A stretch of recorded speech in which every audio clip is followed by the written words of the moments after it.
اکثریت ہے آس پاس ہمارے اپنے گھروں میں، ہمارے اپنے خاندان میں، تو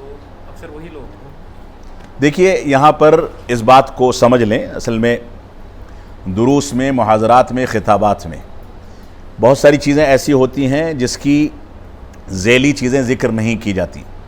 کیونکہ امت کو ڈرانا مقصود ہوتا ہے. یہاں پر ہمارے عارف بھائی کا سوال یہ ہے کہ ہمارے خاندان میں بہت سارے ایسے لوگ ہیں جو بدعتی ہیں، بدعات کو انجام دیتے ہیں، اور درس کے دوران یہ بات آئی کہ ان کو سلام نہ کیا جائے.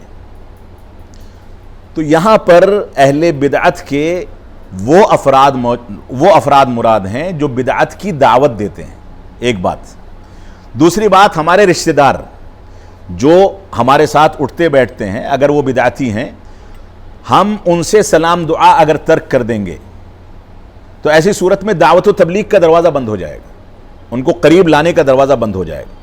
تو پہلی بات تو یہ ہے کہ ہمارے رشتہ داروں میں کوئی بدعت کا سرغنہ ہے، داعی ہے، تو اس کو ایک آدھ بار سمجھایا جائے، رجوع کرتا ہے تو ٹھیک ہے، ورنہ اس سے برات کا اعلان کر دیا جائے. ایک عام آدمی جو ان کے سرغنہ حضرات کے بہکاوے کے نتیجے میں بدعتی ہو جاتا ہے اور وہ بدعت کو در حقیقت اسلام سمجھ کر کے انجام دیتا ہے، اس کو سمجھانے کی ضرورت ہے. اس کا اگر ہم بائیکاٹ کریں گے تو دعوت تبلیغ کا راستہ بالکل بند ہو جائے گا. تو یہاں پر اہل سنت والجماعت کا جو یہ ضابطہ ہے جو آپ کے سامنے ذکر کیا گیا،